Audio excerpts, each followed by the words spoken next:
कर रही हो। जैसे लक्ष्मीपति के साथ लक्ष्मी, कृष्ण के साथ राधिका, मेरे साथ सावित्री, शंकर के साथ भवानी, वाराह के साथ वसुंधरा, हिमालय के साथ मेनका तथा धर्म के साथ मूर्ति प्रभृति सुख पूर्वक मिलन से आबद्ध है। तुम भी इच्छानुसार विहार करो। जब शंखचूड़ देह त्यागने के बाद दूसरे लोक को गमन करेगा, तब तुमको गोलोक में पुनः गोविंद की प्राप्ति हो जाएगी। जिसलिए तुमने इतना कठोर तप किया है, तो शंखचूड़ का शरीर छूटने के बाद तुमको पुनः गोविंद के गोलोक में स्थान मिल जाएगा। गोविंद तुमको पति रूप में मिल जाएंगे। उस समय स्वर्ग से दुंदुभ ध्वनि तथा पुष्प वृष्टि होने लगी। शंखचूड़ अपनी पत्नी के साथ रमण क्रीड़ा में प्रवृत्त हो गए। सती तुलसी भी नव संगमावेश के कारण मूर्छित हो गई। वह उस निर्जन प्रदेश में संतोष सागर में निमग्न थी।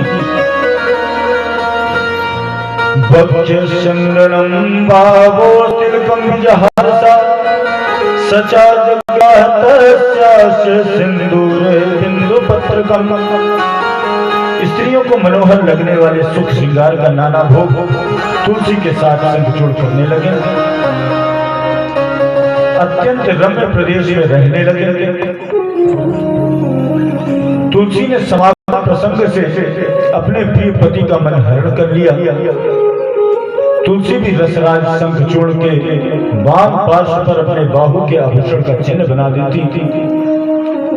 राजा शंखचूड़ और तुलसी प्रेम पूर्वक रहने लगे। दासी तवा मित्येवं समुच्चार्य पुनः पुनः नना परया भक्त्या स्वामिनं गुणशालिनम्।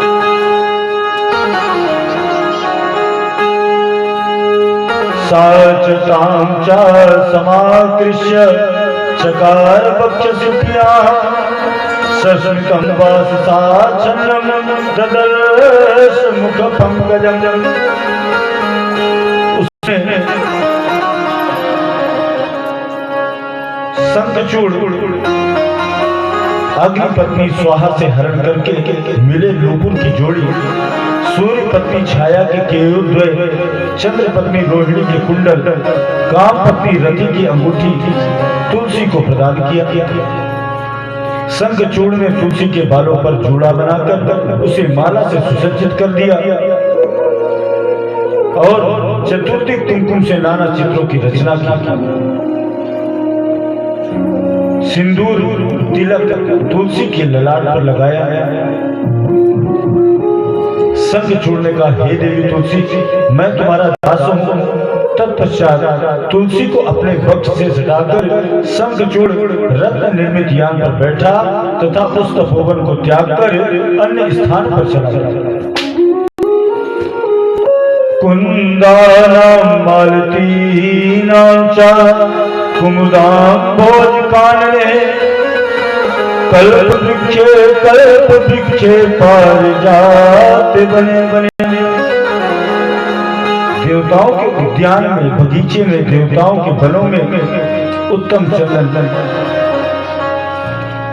वन में चंपा की माधवी लता आदि, जहाँ स्वर्ण की खाने हैं, कोकिलाओं की कुध्वनि से मधुर रंग लगने वाला प्रदेश, काम भाव परायण तुलसी के साथ शंखचूड़ काम क्रीड़ा रत हो गया तथा इन दोनों की तृप्ति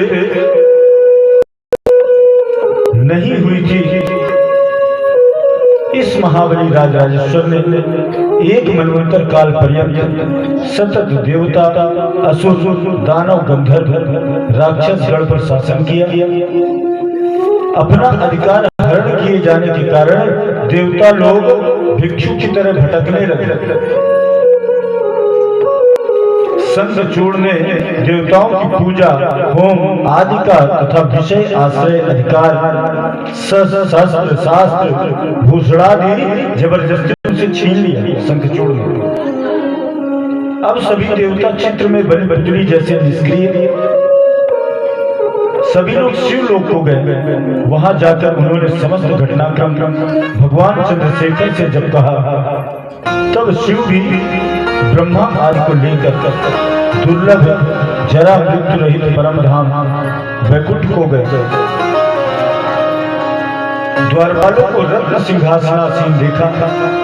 द्वारपाल पीले वस्त्र तथा रत्न आभूषण भूषित थे।